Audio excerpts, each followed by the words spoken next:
Salut tout le monde, j'espère que vous allez bien. Nous ça va, tranquille. Là on se rend à Brunoy et on va voir Kevin Baudin. Donc Kevin Baudin, qui c'est un monsieur qui a 2 chaînes YouTube, donc on vous les mettra en description. Et c'est un expert de la respiration, donc de la simulation de respiration en altitude. Il a plein de formations et en fait il m'a fait un programme. Ce programme, ça sert à quoi? Ça sert à s'habituer avec un haut taux de CO2 dans le sang. C'est-à-dire que d'habitude, quand on fait de la prépa physique, on muscle toute la partie, on prépare toute la partie cardiovasculaire, le cœur et tout, mais il y a des muscles qu'on ne travaille jamais, le diaphragme, les muscles intercostaux et tout ça. Donc avec les exercices qu'il m'a fait faire, le programme qu'il m'a fait faire, donc j'ai travaillé tous ces muscles-là avec des exercices de respiration lente, de travail du diaphragme et ainsi de suite. Et donc ça a plutôt bien marché. Donc là on va le voir pour faire un point, on va filmer ça et puis voilà quoi.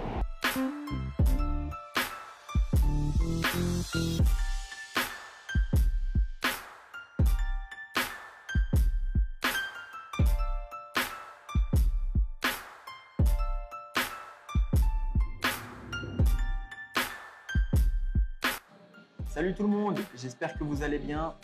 Donc aujourd'hui, on est avec Kevin.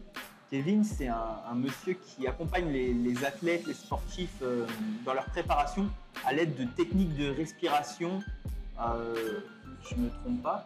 Ouais, c'est ça, tout à fait. J'accompagne les sportifs, les athlètes, notamment et vraiment bientôt exclusivement les combattants. Donc ça peut être du jiu-jitsu brésilien, ça peut être du MMA, de la boxe, du karaté, peu importe, à mieux performer grâce notamment à des techniques de respiration bien spécifiques. D'accord. Donc Kevin, il a une chaîne YouTube où il détaille vraiment de tout ça. Donc on mettra tous les liens dans la description. Et allez-y parce que c'est vraiment intéressant. Il parle du VO2 max, il parle de plein de choses. Donc n'hésitez pas à aller voir et à aller vous abonner sur sa chaîne. Kevin, il m'a suivi, donc ça fait 2 mois qu'il me suit. Il m'a créé un programme pour que j'incorpore à ma pratique, c'est-à-dire le JJB, le MMA et la prépa physique. Voilà. Moi, avec tout ça, je ne savais plus comment progresser. Alors, je ne parle pas techniquement en JJB, mais comment progresser dans ma pratique globale.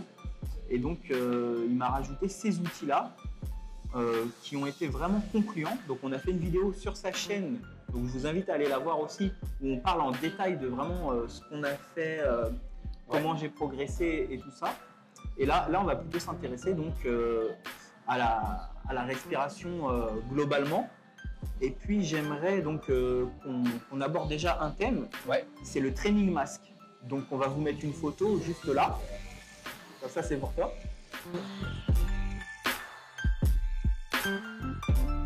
Donc le masque c'est très clivant. Il y a ceux qui détestent ça et qui sont contre. Il y en a qui s'en servent, qui ne savent pas pourquoi. Il y en a qui s'en servent, qui savent sûrement pourquoi. Qu'est-ce que tu peux nous dire là-dessus, toi?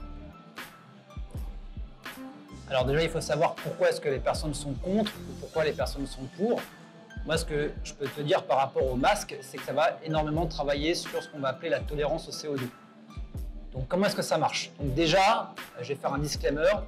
Le masque d'entraînement, donc le training masque, ne te permet pas de simuler ce qu'on peut définir comme un entraînement de simulation en altitude.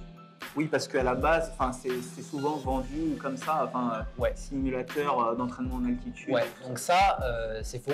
Tu ne peux pas simuler un entraînement en altitude avec le masque. Tu peux le combiner par contre avec des exercices, donc l'exercice que je te faisais travailler. D'accord, oui. Tu peux le combiner avec le masque, ça permet d'avoir une difficulté supplémentaire.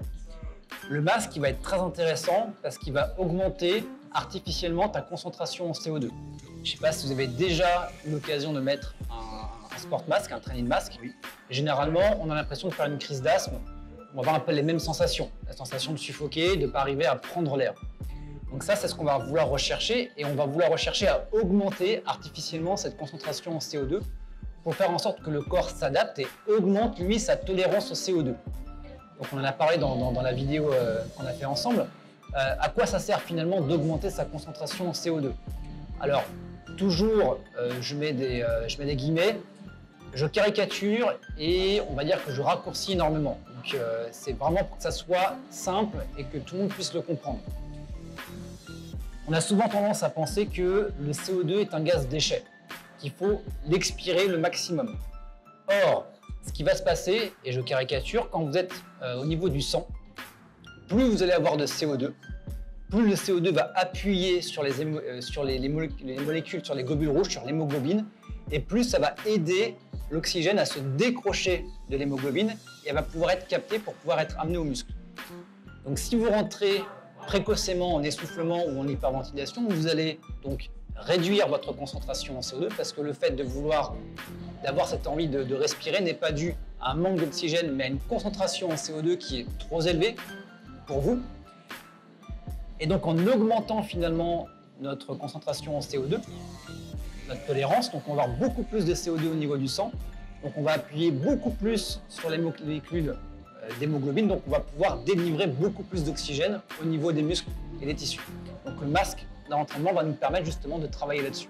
D'accord, donc c'est très intéressant.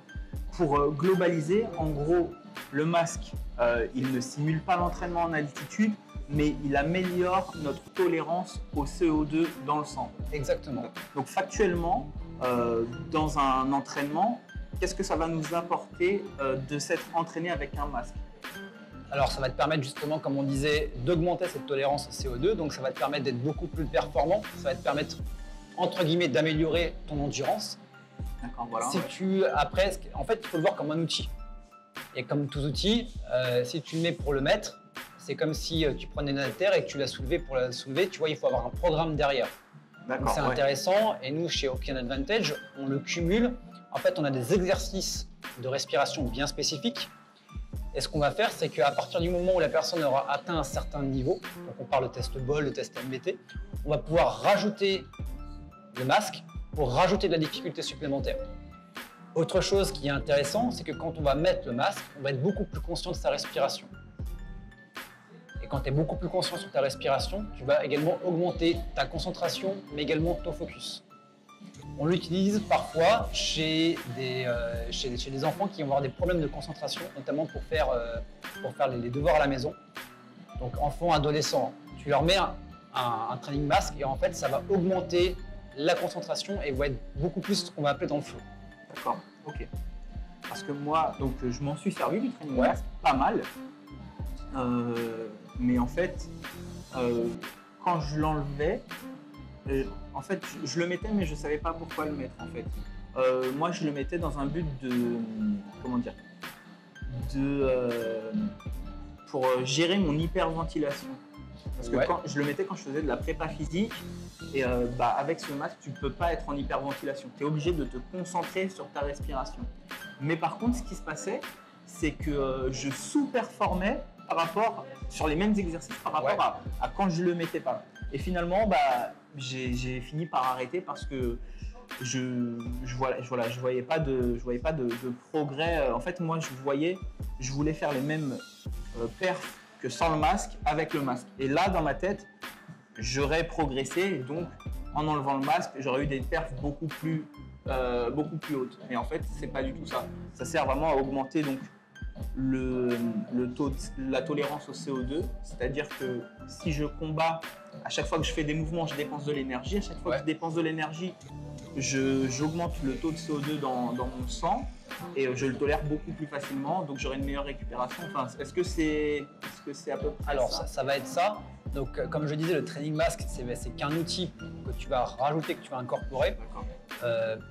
Avec les techniques d'Octane Advantage, on va également travailler sur des exercices d'apnée où là, finalement, tu vas ce qu'on va appeler améliorer l'effet tampon, donc la capacité à récupérer beaucoup plus vite. Donc, si tu incorpores en plus avec des exercices d'apnée de training masque, forcément, tu vas améliorer ça. Donc, finalement, tu vas améliorer ta tolérance au CO2. Donc, tu vas oxygéner beaucoup plus facilement tes muscles. Mais en plus, si tu arrives à avoir une récupération qui va être beaucoup plus optimale grâce aux techniques d'apnée, le jour où tu vas enlever, le jour où tu vas performer, le jour où tu vas combattre, tu n'as pas le training masque déjà, et tu auras fait donc, tout un travail au préalable. Donc, tu auras travaillé le terrain. Donc quand tu vas être en compétition, tu auras un niveau supérieur. Et comme tu le dis très bien, il y a toujours un moment où tu vas sous-performer. C'est parfaitement normal. que ce soit avec le training masque ou à plus petite échelle, quand j'ai des athlètes, je les fais uniquement respirer par le nez, inspiration, expiration. Et quand tu n'as pas l'habitude, je le fais notamment sur des triathlètes, je le fais également chez des professionnels en MMA. La première des choses qu'on me dit, putain, mais j'ai l'impression déjà d'étouffer, j'ai l'impression d'être fatigué très très vite, mais c'est parfaitement normal. On va dire que c'est du temps que tu vas investir, donc c'est bien de le faire en début de préparation. Il ne faut pas que tu le fasses 2 semaines avant un combat ou 2 semaines avant une compétition, ça ne sert à rien. C'est vraiment un travail de terrain. Il faut au moins compter 2 mois pour pouvoir avoir des résultats. Donc il faut s'autoriser à sous-performer pendant un certain temps, le temps que ton corps s'adapte. Mais à partir du moment où ton corps s'adapte, eh ben, tu vas remonter et tu vas remonter beaucoup plus haut que là où tu étais. Donc en gros, je suis là, je m'autorise à sous-performer, mais une fois que mon corps s'est adapté, et je passe à ce palier-là. D'accord. Donc c'est vraiment intéressant. Voilà, je pense que c'est ce cap-là qu'il faut que les sportifs passent.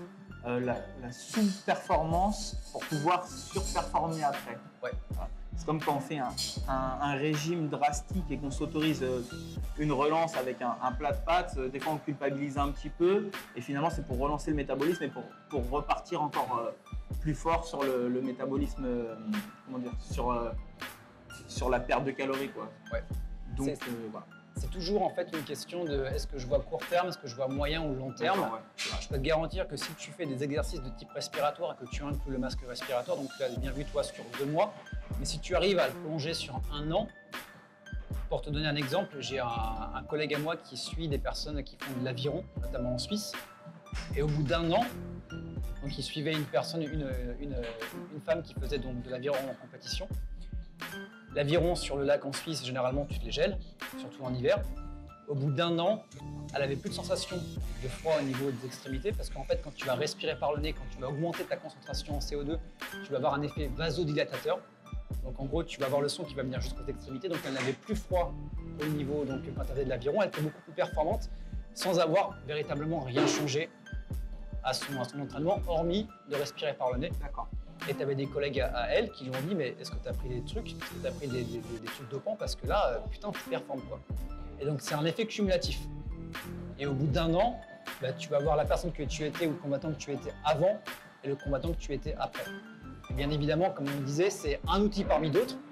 C'est sûr que si tu es nul en technique, bah, travaille d'abord ta technique. Bien sûr. Mais au bout d'un moment où tu as atteint un certain niveau, que tu as l'impression d'avoir atteint un plafond de verre, eh ben, en mettant ça, c'est un petit peu comme la cerise sur le gâteau, tu vas pouvoir mieux progresser. En fait, c'est toujours progression par étapes. Tu es nul en technique, tu travailles la technique. Et au moment où tu es bien et tu es confortable surtout, bah, tu peux intégrer des exercices respiratoires que tu peux même intégrer éventuellement, pourquoi pas au départ. D'accord. Donc pour clôturer avec le masque, c'est bien, mais il faut s'en servir vraiment comme un outil sur une base d'entraînement qu'on a déjà. Et pour supprimer l'idée, il faut supprimer l'idée reçue de ça simule l'entraînement en altitude. Non, ça tolère notre tolérance.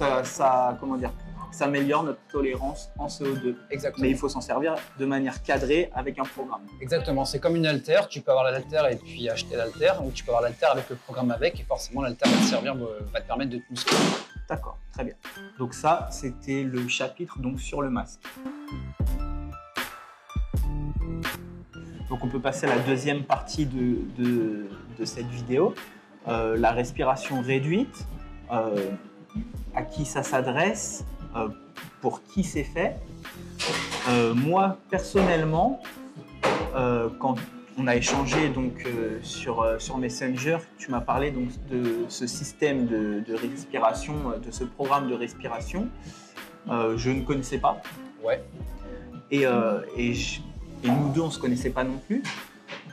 Et j'ai donné du crédit donc, à ta parole quand j'ai vu donc, Nassourdine Imavov, donc, top 10 de l'UFC, donc le français Nassourdine Imavov, top 10 de l'UFC dans la catégorie moins de 84 kg, étoile montante, faire ces exercices-là, notamment le test MBT, enfin tous ces exercices de respiration réduite avec le nez, tout ça. Donc à partir de là, j'ai vraiment donné du crédit à ce que tu me disais. Et en plus de ça, et après, au bout de 4 semaines de programme, j'ai vraiment senti une progression. Comme on disait donc, dans la vidéo, je le rappelle sur sa chaîne, j'avais vraiment senti une progression. Donc concrètement, quels sont les athlètes, le genre d'athlète, le sport qu'ils pratiquent que tu suis?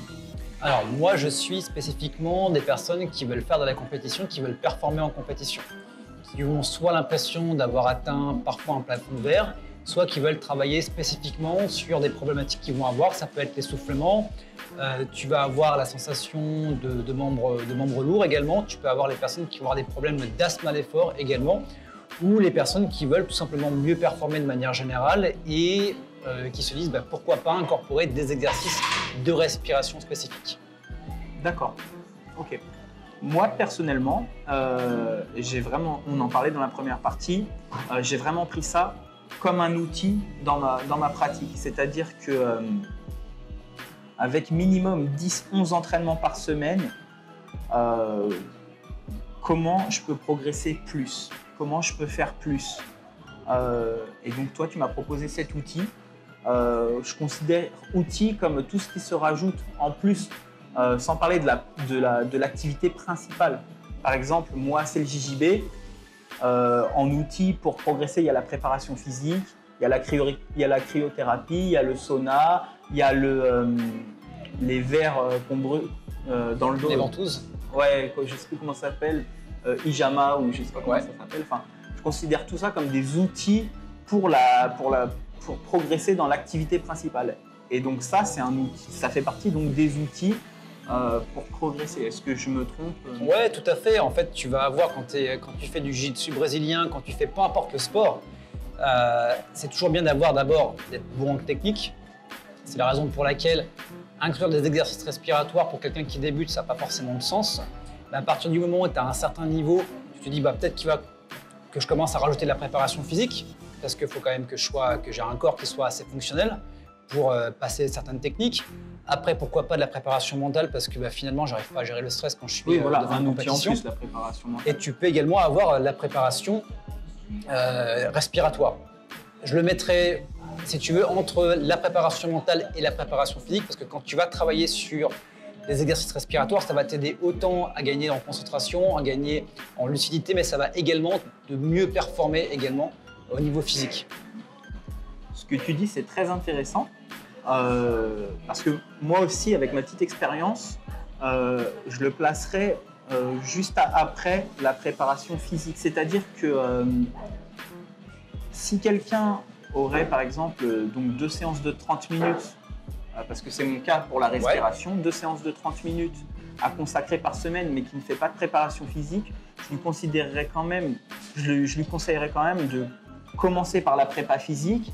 Et ça, ce serait plutôt un outil quand tu as vraiment un lifestyle, quand tu as vraiment une bonne condition physique et une bonne pratique sportive. Enfin, ça dépend si la prépa physique, c'est ton activité principale ou si c'est en plus de ton activité, qui peut être de la boxe ou peu importe. Moi, je lui conseillerais quand même d'avoir une bonne condition physique. Mais ce qu'il faut savoir, ce que tu m'as appris, c'est que on peut être bon, avoir un super cardio, être bon physiquement, et ce qui était mon cas, n'être pas terrible en exercice de respiration réduite, parce que ça muscle quand même des muscles qu'on ne muscle pas quand on fait de la prépa physique, comme le diaphragme ou les muscles intercostaux. Ouais. Alors ça permet de rebondir également sur la partie où on a parlé du masque. Donc ça va être autant sur la respiration réduite. Donc la respiration réduite, c'est une respiration qui va être sur 5 temps. Donc j'inspire sur 5 temps par le nez, j'expire sur 5 temps par le nez également. Le but, c'est de créer ce qu'on va appeler une sensation de manque d'air qui va nous permettre tout simplement d'améliorer donc le focus. Donc si vous testez chez vous, vous allez sentir déjà que ça va faire comme ça. Vous allez avoir la sensation de chaleur au niveau des extrémités, donc des mains et des pieds, parce qu'on va augmenter volontairement la concentration en CO2. On va avoir cette sensation légère d'essoufflement. Et également, dans les audios que je partage aux personnes que j'accompagne, on va également avoir une conscience de travailler au niveau du diaphragme. Donc ça va renforcer le diaphragme. Le truc qui se passe, c'est que, alors je vais caricaturer, mais tu vas avoir une majorité des personnes qui ne travaillent pas leur diaphragme. Si tu as un diaphragme qui va être peu entraîné, il va être très énergivore. Donc c'est-à-dire qu'à un moment, et c'est ce qui va se passer quand tu vas avoir la sensation peut-être d'avoir un corps qui est lourd, d'avoir les jambes lourdes, de ne pas arriver à envoyer une droite ou une gauche, ou de ne pas arriver à tirer sur tes bras parce qu'ils sont en feu et tu te dis « putain, j'ai plus de force », il faut savoir que ton corps, et très intelligent, il va aller, quand tu vas commencer à être fatigué, il va se dire, ok, c'est quoi les organes vitaux? Qu'est-ce qui est vital pour moi? Et ce qui va se passer, c'est que si ton diaphragme il se fatigue beaucoup plus rapidement parce qu'il n'est pas entraîné, et je caricature encore, le sang avec l'oxygène qui devait être par exemple délivré à tes membres, donc les bras, les jambes, si ton corps voit que ton diaphragme est en difficulté, il va court-circuiter l'oxygène et le sang et va le ramener vers le diaphragme. Donc en gros, il va privilégier le fait que ton diaphragme travaille, parce que finalement, si tu ne respires pas, bah, c'est problématique, et se dire, bah, les jambes, on verra derrière. Si tu commences à travailler ton diaphragme, si tu commences à être beaucoup plus économe au niveau du diaphragme, bah, finalement, le diaphragme va utiliser beaucoup moins d'énergie, beaucoup moins d'oxygène, et tu vas pouvoir finalement te sentir beaucoup plus léger et avoir les membres, donc les bras, les jambes, qui vont être beaucoup plus... tu vas plus avoir cette sensation de fatigue. D'accord. Donc en clair, quand on voit quelqu'un de très musclé, il peut avoir une faible tolérance à l'essoufflement s'il ne travaille pas son diaphragme avec tous ces exercices-là. C'est ça? Exactement. Donc en fait, ça va être, tu vas travailler sur différents points quand tu fais la respiration réduite, quand tu vas travailler avec le masque, quand tu vas travailler sur des exercices de stimulation d'altitude. Tu vas travailler donc sur plusieurs points. Tu vas travailler donc sur ta capacité donc VO2 max à inhaler, donc je me souviens même plus, c'est inhaler, transporter et utiliser l'oxygène. Tu vas également faire en sorte qu'au niveau de tes poumons, ça diffuse beaucoup mieux au niveau du sang. Et également, tu vas améliorer la délivrabilité. Donc la délivrabilité, c'est au moment où l'oxygène est dans le sang et il va passer au niveau des tissus. Donc tu rajoutes finalement 2 critères supplémentaires. Tu vas améliorer également ton diaphragme qui va être beaucoup plus économe, donc tu vas utiliser beaucoup moins d'énergie. Et tu vas travailler également, et donc ça on le fait spécifiquement avec des travails d'apnée et notamment avec des travails de simulation en altitude, où là tu vas forcer ton corps à rentrer en hypoxie-hypercapnie. Donc hypoxie, donc tu vas diminuer au maximum ton oxygène, donc manque en oxygène, et hypercapnie, ça va être énormément de CO2. Donc ton corps va s'adapter, il va mettre en place des mécanismes. Donc si tu augmentes volontairement ton CO2 parce que tu es en apnée, parce que tu fais des mouvements, ça va améliorer, et donc là c'est un terme très technique, ce qu'on appelle l'effet tampon. Donc en gros, ton corps, il va apprendre à gérer une concentration en CO2 pour pouvoir tout simplement récupérer beaucoup plus rapidement. Donc quand tu fais des exercices, oui c'est compliqué, ton corps va s'adapter, et quand tu vas faire une pratique entre guillemets normale sans taper sur des exercices de simulation d'altitude, eh bien tu vas être beaucoup plus performant. Donc tu vas récupérer beaucoup mieux, tu vas pouvoir répéter des enchaînements beaucoup plus facilement et tu vas pouvoir mieux récupérer entre les randonnées.